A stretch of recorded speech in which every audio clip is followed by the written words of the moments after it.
podcast where we put you on a map. This is Ron Costa broadcasting live from the Mappable USA studios in Las Vegas, Nevada.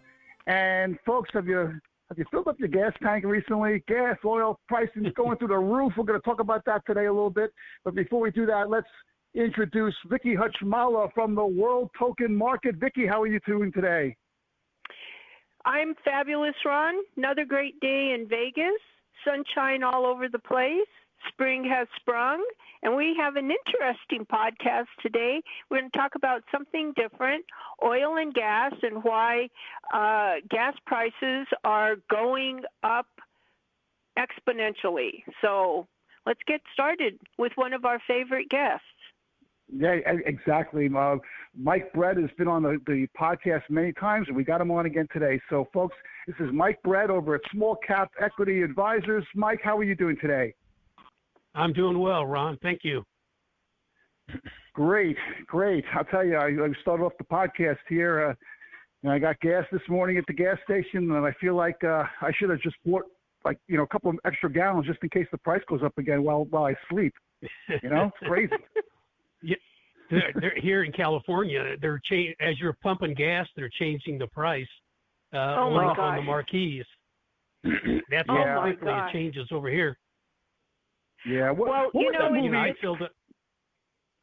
movie with Will Smith years ago in the futuristic thing when he's alone on the planet and everybody else is dead or something? And they had that one scene where he's buying gasoline. I Am Legend. He's buying gasoline, and the gas is $9 on there, and then somebody posted the other day our gas prices are higher than Will Smith's in his movie. Yeah, some of them. I filled up the other day. It was $5.65 a gallon, and that's where I'm located here in California. But if you go to LA, it's in some places it's $7 a gallon. Yeah, it's crazy. Here in Vegas, it's like 509, 510, something like that. But I saw where around the LA area, it's like almost getting close to $9 a gallon, and that's crazy. Yeah, some places, yeah. Well, here in California, $1.40 a gallon is taxes, federal tax, state, local taxes, and fees. $1.40 a gallon. Yep. Taxed onto the price, and the governor was trying to get the legislature to put a 6-month hold on collecting the gas tax, at least the California gas tax. That was supposed to save 50 to 60 cents a gallon for people, but the legislature, didn't go for it. So we're back where we started from at $6, $7, $8, $9 a gallon. Yeah, you guys have a better thing to just put your governor on a 6-month hold. Yeah, out of the way. Yeah, we tried that. It didn't work for some reason. But I think if they redid it, he'd get the boot this time. Yeah. Well, one of the things that really scares me about the situation, amongst many actually, but I was talking to somebody the other day that said that eventually there's going to come a price in gas where the truckers, it won't be profitable for them to actually do any trucking at that point. And then we're going to see some real major problems.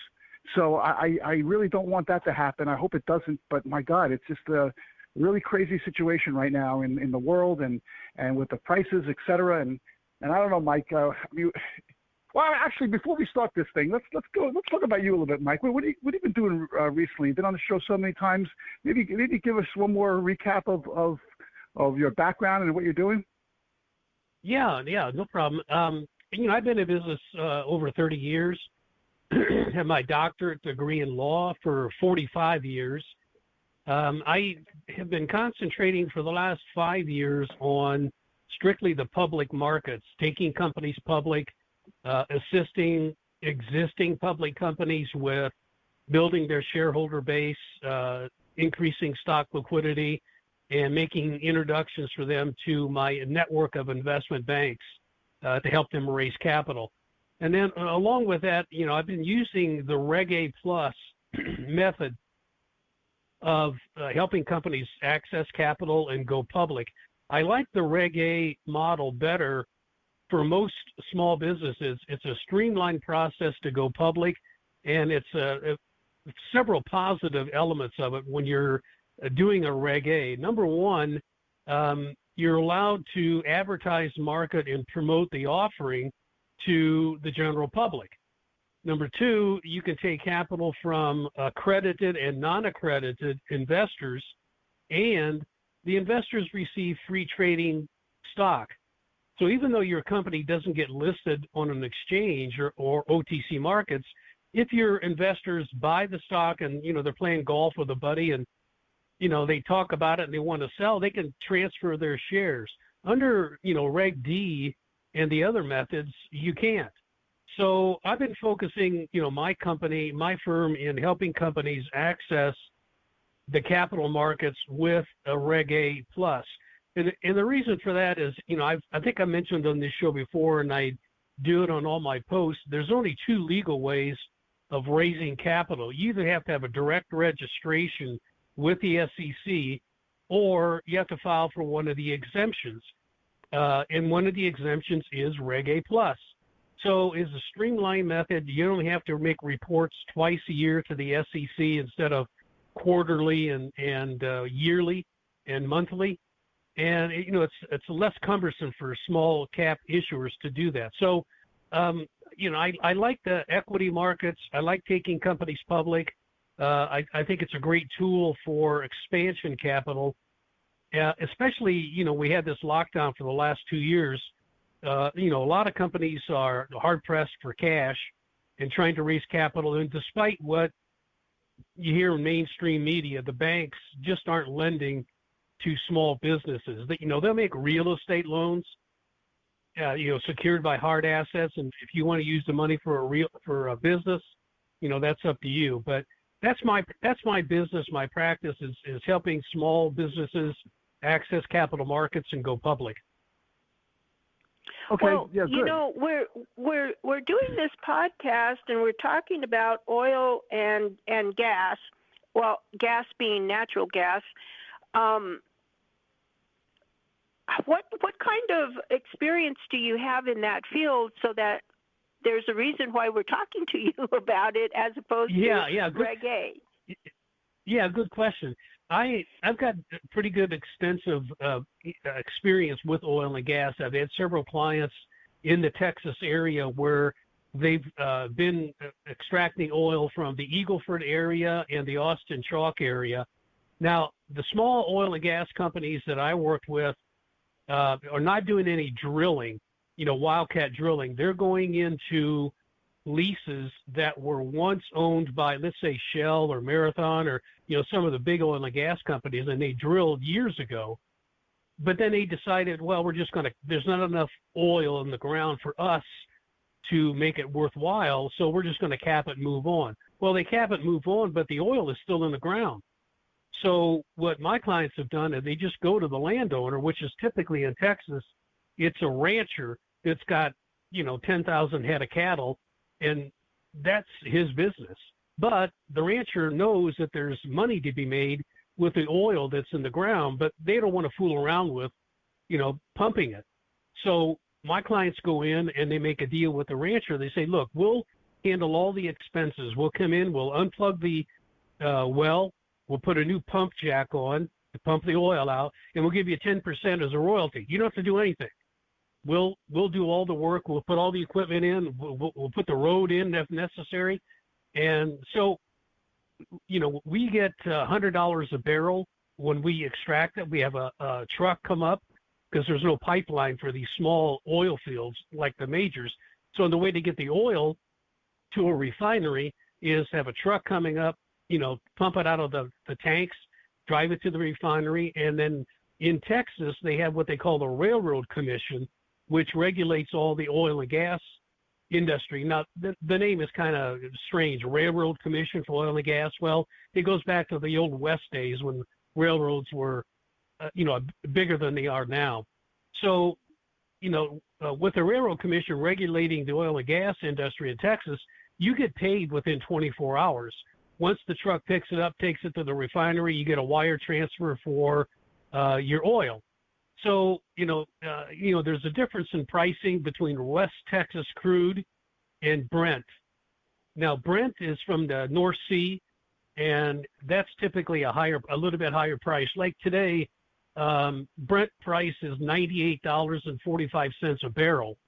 The West Texas crude, which is in Texas and Louisiana and places like that, you get West Texas price of about $95 a barrel. So, it's $3-4 difference. Well, my clients were getting the Brent price, which was higher, almost $100 a barrel for the oil. Well, they have 5 barrels coming out of here and 10 barrels coming out of this lease, 50, 60, 100, 500 barrels a day at $100 a barrel. That's pretty good money. So yeah. I've got a pretty good experience. Now, again, I'm not a geologist, but I have a pretty good understanding about that type of oil. Well, and this is why, when you transfer property or real estate, you always transfer the real estate above the ground as well as the rights to all of the minerals and oil and what have you that's below the ground as well, because you never know when a situation like you just were talking about comes around and somebody else will do the work to access what you have to sell, because your cows don't need it, for sure. Yeah. In Texas, it's a little different. You can sell the land and still keep the mineral rights. Exactly. Because the mineral rights sometimes, they're more. There's more money to be made. If there's actually oil and gas. Typically, gas comes along with oil, but not in great quantity. So when they do a burn off, if you've ever been to Texas or by oil fields and seen flames coming out of a pipe, they're burning the natural gas because it's not enough to sell commercially to make any money, but you got to get rid of it somehow. So you just burn it, Yeah. Right. Well, yes. And mineral rights to property, like you said, sometimes they're more valuable than what's happening above the ground, whatever you're doing with it. But you never know who's going to come along and who's going to help you with it. So yeah, go ahead, Mike. No, I was just going to say, the price, lately, with the war going on in Ukraine and all the unrest, internationally has really made spike. I mean, at one point, oil got to $130 a barrel because of all the nonsense going on in Ukraine. It's come down. It's, like I said, it's about $93, $94 a barrel today. And there's a few reasons behind that. The oil speculators are kind of backing off the oil market. And they're kind of thinking maybe it's not as bad as we thought it was going to be, so we're not making as much money speculating in oil. And the American Petroleum Institute just came out today, and they thought we only had 1.8 million barrels of oil in reserve. Turned out we have almost 4 million barrels in reserve. So that's quite a bit different. So that's one reason why the price dropped in oil, because it's not really that much of a shortage as everybody thought at one time, but could get worse. Well, and because nobody knows what's going to happen tomorrow, doesn't that have an impact on whether you own the leases or whether you have the permits, whether you want to expend the money to actually do the drilling and go in and extract the oil or the natural gas, whatever the case may be. So that has an impact on the price and what's going on in the world as well, would you say? Oh yeah, absolutely. And again, drilling for oil, if you do your seismic work, your geology, and you feel pretty confident based on the seismic and the geology that there's oil down there, but you could spend $10 million, which is typical for drilling a well, $10 million, and come up dry. Where you can really make money as an independent is not doing the drilling and just going and making a deal with the landowner. And like I mentioned earlier, just say, look, we'll come in and we'll unplug it. Now, when they plug these wells, they put all kinds of junk down there, concrete, rubber tires, bricks, everything to plug the hole up. So, we have to go in there and then take all that stuff out. And then we put a new pump jack on there and start pumping and getting the oil out of the ground. that's really where you can make some money with very little expense. It doesn't cost you $10 million to do something like that. And based on the Railroad Commission, you can go there and access all the well logs, finding out how much oil was taken out in the past and how much is still down there. So you're pretty certain that when you start pumping, you're going to get some oil out of that ground, and the landowner is going to get his commission. Now, what we do when we do oil and gas deals, you don't really own the land. You just take over the lease. But right. We make sure that we have what's called a production lease rather than a term, rather than a 10, 15, 20-year or 30-year lease on an oil project. We make sure that the lease is held by production, which means as long as we're taking a half a barrel a year out of that property, we own the lease. We maintain the lease. So rather than say, well, we got a 10-year lease or a 15-year lease, you can make money at that. But if you have it basically ad infinitum because it's held by production, you're more likely to make more money and also raise some capital doing that. So we make a production lease. Right, because you don't want to have a limit on your ownership because you may have expended the money to do the geological reports and surveys and that, and then all of a sudden your 10 years is up, and now what are you going to do? Renegotiate Exactly. or whatever? So it makes sense to have a production lease instead of just a regular lease. So let me ask you this. I'm sorry, go ahead. Yeah. No, I was just going to say to that point, one of the ranchers that we had our production wells on, his first check he got from us was $25,000 for the month. And he was just happy as a clam. So he came out waving the check at us. We happened to be there on the property. He came out waving the check and said, is this for the year, this $25,000? We said, no, that's for the month, and it's just going to keep getting better.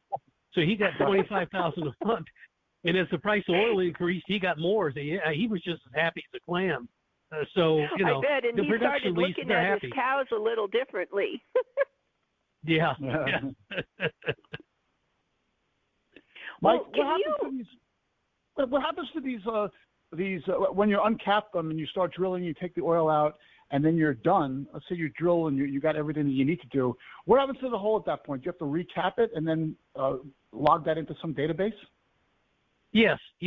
Everything is regulated again by the Railroad Commission. You have to file well logs and keep really detailed records. So if you decide that look, we've got everything out of the ground, you have to recap it. That's required. We call it cap. It's not like you just put a cap, but you have to fill the hole up, and then you leave the pump jack on there and any equipment, any roads you might have put in, to truck the oil out. You obviously leave that in good shape, but you don't have to keep maintaining everything once you leave. But that's why the rancher will do a deal with somebody else if they want to come in on that land and maybe drill a new well and put up all the money to drill. But yes, you have to cap it. Okay, is there a percentage of wells that are dry that don't work out, or is it low? Is it high, or what is there an industry standard? It's fairly high. Yeah, it's fairly high, especially when you do what we call in the industry wildcat drilling, where when you go out and you buy a piece of land or you lease a piece of land, whether it's in Texas or Louisiana or here in California. And again, you run all kinds of geological tests, engineering to determine how many barrels are down there and the life expectancy of the property. In other words, there's 2 million barrels of oil down there, which could last us 20 years. So then you kind of figure that into your cost and everything like that. But you never really know where you're positioning the drill, even though your geology says put it here and drill here. You don't really know if that's going to hit the mother lode or not. They've got some new drilling techniques now. Instead of drilling straight down, you can drill sideways, horizontal drilling, so that you'll maybe run across a vein of oil.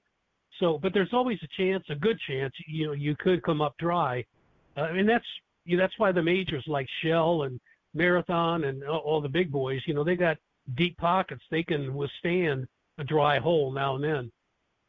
Yeah. Yeah. Is what you just mentioned, was it called fracking? Is that what fracking is? Fracking is, well, it's not like the environmentalists want you to believe it, but it's a way of putting, first off, it's very safe. You put a cylinder down in the ground. It's lined by concrete and metal to make sure nothing leaks into the soil. Not to say it can't happen, but sometimes it does. Most of the time it doesn't. But if you listen to all these tree huggers and environmentalists and climate change freaks, they tell you it happens all the time, and flames come out of the faucet when you turn it on, which is nonsense.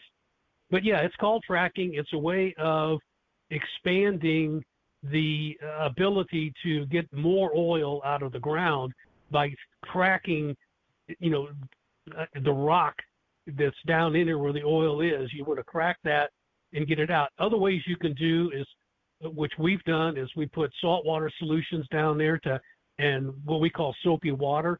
You can put water down in, and that'll lift the oil up closer to the pipe so that you don't have to drill. A lot of the wells in Texas area are what we call shallow wells. They might be 2,500 to 3,000 feet deep, which is pretty shallow compared to some where they do the wildcat drilling. They could be 25,000 feet down. So, but the fracking would be so that you don't have to drill as deep, but you can bring the oil up to the pipe by fracking or by putting soapy water or a solution down there to bring it up. Interesting. Yes. We in all of the news reports that we hear now about this whole oil and gas and all the controversy in that, and we hear on the news where though there's 9,000 permits that nobody is paying attention to and nobody wants to drill, and then people who have the leases say, oh, well, having the lease doesn't mean anything if you don't have the permit to go ahead and drill, and then that takes time. And so kind of give us a little bit of insight, if you can, Mike, on the difference between a lease and a permit and the timeline to go from the lease to actually filling a truck or something to take to a refinery to turn into gasoline. Yeah, good point. Most of that you referenced as far as the 9,000 leases and permits, that's all on federal land. And federal land is what Biden and his nutcases are regulating, when they close down the Keystone Pipeline and everything, anything going that's federal land, they're shutting down. And then they wonder why we have a gas shortage. But if you are in the state of Texas and you're a private owner and you own that land, you're not really subject to that executive order that Mr. Joe signed or anything like that. And as far as the permitting goes, if it's federal land, that's where they're holding up the permits to go ahead and drill, so that you make sure that you have all the environmental controls in place and everything necessary to make it safe. That's on federal land. State land, yes, you have to still get permits like in the state of Texas, but they're more lenient because they've got oil. This country, United States, has more oil and natural gas than any place on the planet, more than Russia, more than China, more than Saudi Arabia, and any other place. We have it here, but we have too many screwballs that are trying to be leaders, and they're not leaders, they're followers. They're following these climate nuts instead of following the fact that this country could be energy self-sufficient, just like we were under Trump, if we didn't have all these restrictions and permits and making it too difficult. So, again, if most of what you referenced, Vicki, was for federal drilling and federal land, which is regulated by the Bureau of Land Management and other federal agencies that make it really difficult to do any kind of extraction, whether it's mining for gold, minerals, or oil and gas. Right. So, Mike, let me ask you this then. Are there companies out there right now that are using crowdfunding to fund their drilling efforts and Regulation A? Are they doing that at this point? Yeah, that's a good question. First off, you can't use regulation. You cannot use Reg A offerings for extraction businesses like mining and oil. That's what I thought. It's just a quirk in the law. It's a quirk in the law that you can't use it because in oil and gas, typically the historical way of raising money for the small independent oil and gas companies was to sell fractional interests in the well. In other words, we're going to sell to Ron Costa and Vicky, we're going to sell a 10% working interest in this well, and then we're going to sell 10% to somebody else and 5%. So we're selling fractional interests. The SEC determined selling those fractional interests is not what Reg A was set up for. Reg A was set up to sell debt, common stock, preferred stock, but not fractional interest or membership interest like you would get with an LLC. So to answer your question a little more directly, you'd be surprised. Most of these small independent oil and gas companies have really not focused in on the new methods of raising capital of crowdfunding. Now, you can't use Reg A, but if you decided to sell common stock in your oil and gas company instead of a fractional interest, you could use Reg A and equity crowdfunding and other methods to raise capital. So, again, it depends how you structure the deal. Yeah, that's interesting because I was thinking in my head that one of the things about fractionalization is tokenization. We can use a tokenization as a method to sell fractionalized shares of that thing, it would seem, right? Is anybody doing that? No. There are a few companies out there, but again, if you know the mindset of most ranchers and oil and gas people in the independent, they fixated on a certain way of raising money 100 years ago, and they're just not adapting to the new way of getting it. Ranchers don't understand tokenization. It's a slow educational process. I'm not saying they're stupid. I don't even understand that well, but I do know that it's more of an educational process to go to a rancher who's got 10,000 head of cattle and telling them that, we're going to sell this imaginary token, to imaginary investors and raise funny money to drill. It's really just an educational thing. So it can be used. It's not being used like it should be. And I think that just comes from the standpoint of just too much of a hurdle to overcome. Give me real dollars. If you want to come on my property, show me that you've got the wherewithal to bring a new pump jack on, clean out the hole, start pumping, and fill the tanks and have a truck come on here. That's what they know, and that's what they believe in.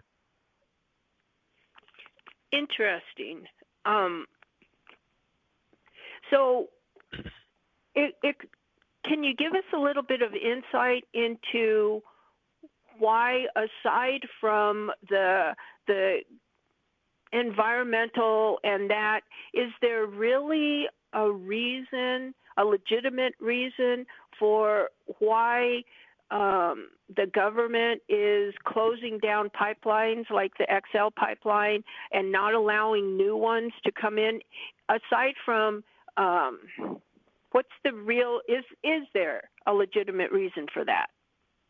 No, absolutely not. It's all no. It's all political. It's all political. What they've done is they politicized the energy sector in this country, amongst other ones, but they politicized it to the point where the Democrats especially will jump on that issue of climate change and shutting down the pipeline because it hurts the environment, it increases the carbon footprint, and all this nonsense that they come in. None of them, absolutely none of them, understand those things that they're talking about. But they've learned how to appease a certain segment out there of voters, and that's what I said earlier in this podcast. We have no leaders in this country. We have followers. The politicians, especially Democrats, will do and say anything as long as, they can get reelected, and they get reelected by following the herd mentality out there led by the left-wing media. Now, I don't mean to sound right-wing or anything like that, but I'm answering your question as best that I know. There is no legitimate reason to shut down the pipeline, to throw tens of thousands, hundreds of thousands of people out of work, and put this country in jeopardy of having $10 gas prices by relying on other countries. Look at Biden with his hat in hand going to Iran, asking for them to pump more oil so we could buy their oil, and going to OPEC, asking them to pump more oil, but he won't pump more oil here. Now, you can't do climate change. You can't do climate change in this country and have an effect worldwide if we're the only one doing it. If it's just us in France and Germany, those two countries especially, want to have this zero carbon footprint, which is impossible. You cannot have a zero carbon footprint. The Earth itself makes the carbon through decaying plants, animals, evaporation of water. It just goes on and on. So man's carbon output is minimal compared to what happens in nature. So again, to answer your question, there's really no viable reason, because electric vehicles are not the answer. Look at Germany. They closed down all their coal plants. Where does electricity come from? Exactly. Coal. Yeah, exactly. Yeah, right. You close down the coal plant. How are you going to make electricity? And Germany instituted, all their money goes to alternative energy sources like wind and solar. Well, let me give you a weather fact. It doesn't always shine in Germany, and it doesn't always blow in Germany either to get enough energy to power. That's why they had to do a deal with Russia, and Biden okays the Russian pipeline so that Russia can give oil to Germany and England and other European countries, but we don't have the pipeline here in the United States to give energy to us. So, no, there's no legitimate reason, but it's political. Well, and when under Trump, when Trump was the president, he. Hello? Well, when Trump was president and we were energy self-sufficient, I thought that our means of producing energy was cleaner and more effective than any other place in the world. So why would we want to give up as well? Why would we give up clean energy for dirty energy that's being produced by countries that are relatively our enemies? It like defies logic. It's a good point, because our way of doing energy, fossil fuel here in this country, whether it's oil, natural gas, is the cleanest, safest in the world. But the issue is that you can't get that point across to the left, because they have an agenda to go against anything with fossil fuel and liquid natural gas, which is the cleanest, least expensive, way of fueling everything. We don't have, in this country and the world, nobody has the infrastructure to power their country with energy from the sun and windmills. It's not here, and it won't be here commercially viable for 25 to 50 years. But you can't tell that to the left, who could basically control the media. They want this agenda that we have to shut everything down that deals with fossil fuel and go strictly electric and wind. Now, again, where does the lithium battery, it comes from lithium. We have a shortage now of lithium and cobalt in the world, which is impacting the electric car and the battery that powers the electric car. So, again, Vicki, to your point, is there a legitimate factual reason? No. You've got an 18-year-old girl with no scientific background, speaking at the UN, shaking her finger at scientists and the world, saying, "How dare you?" And the media buys into it. That's what's running the energy policy in this country now is non-scientific paranoia. If you read a book, it's by Stephen Coons. He was Obama's Department of Energy under Obama's administration. He's got a book called Unsettled, which talks about the hoax.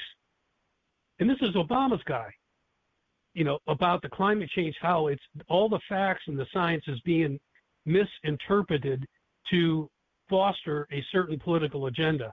And this is from Obama's guy. So, I don't mean to get on my soapbox, but you started it, Vicki. Yeah. Well, back in the 70s, Mike, they were predicting an ice age, right? See how wrong they were with that? Yeah. That's crazy stuff. Yeah, they've been saying the same stuff about the tidal waves and sea level and stuff for 67 years. It hasn't happened. No, of course not. Exactly. So listen, before we close this out, I just have a couple more questions just to get back to what we talked about before. The ranchers that own these lands, what's the downside to them when a company comes in and wants to drill and recap a hole? And is there any downside to them at all? Yeah, there is. If the company coming in really isn't financially well off to do the job, I mean, these guys, a lot of them are suede shoe, oil and gas wannabes. They've never drilled a hole in their life or done anything in the oil and gas. They're former used car salesmen that realize that oil, you can make money. So they come in with a few bucks to entice the rancher, but then they can't follow through. Once they get the lease, they don't have the money to bring a new pump in, a new pump jack. They don't have the money for tanks to store the oil until the truck comes up. They don't have the contacts with a refinery to come in. Refineries in this country are at capacity. There's only a few refineries, most on the East Coast and then down in Texas, Louisiana, and they're filled to capacity. And it does no good to drill oil if you can't get it refined into gasoline. So that's one where people fall down. They can come in and talk a rancher into letting them set up some stuff, but then they don't follow through, and then the rancher doesn't make any money. The rancher doesn't get anything usually up front. He doesn't get. Sometimes you go in and say, look, we'll pay you $50,000 up front, and then we'll pay you a 10% commission of all the production we pull out. But most of the time, the rancher is busy running his ranch. He just relies on you to give him copies of well logs and send him his royalty check on a monthly basis. And the really downside is the guy coming in doesn't have the money. Yeah, it sounds like some of these ranchers need to hire you with your lawyer hat and negotiate a good deal for them, right? Yeah. Well, the other thing is too is the cost to get the oil out of the ground. My clients, when we were drilling, or not drilling, but we were taking oil out of the Eagle Ford and Austin Chalk area, our lifting cost, which is the cost to get the oil out of the ground, was $8 a barrel. And we were getting $100 a barrel. So the rancher was making money. So if the person coming in doesn't really know the oil business and he's paying, $45 a barrel to get, oil out of the ground, people aren't going to make any money if, oil slips in price. So there's a lot of economics involved with it.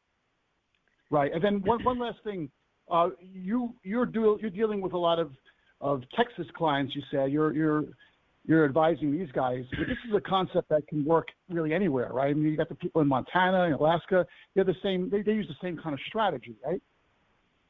Yeah, I mean, Alaska a little different because it's the ground is frozen most of the time. But I mean, what I'm talking about here works in California, like up in Northern California, the Fresno area, Bakersfield, especially in Bakersfield, where they do some drilling and old wells. Texas, Montana, the Permian Basin, in places in Colorado. Yeah, it'll work. The same strategy works there as everywhere. But again, a lot of the oil is in Texas, in maybe another state, but mainly Texas. All right. So these ranchers and oil guys need to contact you, no question. So how would they do that? What's the best way to get a hold of you, Mike? Yeah, I mean, they can send me an email, MikeBrette@gmail.com. They can call me 951-236-8473. Go to my LinkedIn profile and read up on what I do and how I do it. And I've got a lot of contacts in the oil and gas, independent oil and gas. For one of my clients, I brought in 8,000 new shareholders to him. He only had 500 shareholders when we started. I brought in 8,000 new shareholders, and I've got investment banks. Despite what you hear on the news, I have a lot of investment banks and family offices that like oil and gas. Yeah, well, I'll tell you, this podcast, my takeaway is I should have gotten involved in oil and gas a little bit more. It sounds very profitable, but I'm pretty sure if I drill underneath my place here in Vegas, I'm not going to get too much. So, Vicki, what do you think? Nevada. Yeah, Nevada has more gold and silver than oil. I don't think anybody drills too much oil. What do you think about this podcast, Vicki? This was something different in podcast. It's like Mike has just presented us with a clearer picture of this whole oil and gas controversy that really isn't as serious as people seem to think it is. I think it comes down to education. I'm pretty sure the Earth is 4 billion years old, and I'm pretty sure that a few cows and a few cars are not going to destroy it, because I don't think you can fool Mother Nature. Would you agree with that, Mike? Absolutely. Yeah.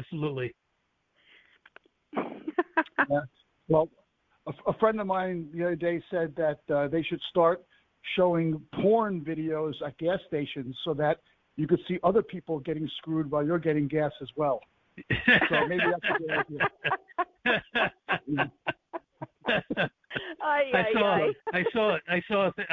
saw a post on LinkedIn the other day. Some guy was sitting at the gas station. He had a lawn chair, and he was pumping gas in his car. He had a lawn chair, and he was watching the news on those monitors on the gas pump, because he couldn't afford to keep the cable on at his house. He had to have it disconnected, and the only way to watch TV was at the gas station while he pumped gas. I saw that was funny. That's great. Well, okay. Well, we'll leave it here for on that one. That's great, Mike. Thanks a lot for being a guest on the show. Again, we really appreciate every time you're on. It's amazing. Sure. And Vicki, thanks for co-hosting this, folks. You're listening to the Mappable USA podcast at MappableUSA.com. Just go to that website, scroll down, you'll see all our syndication sources. Just pick the one you like best and subscribe, and you'll never miss another one of our episodes. Might be a guest on the show like Mike was today. There's a guest tab there. Fill that out. We'll see what we can do about getting on the show.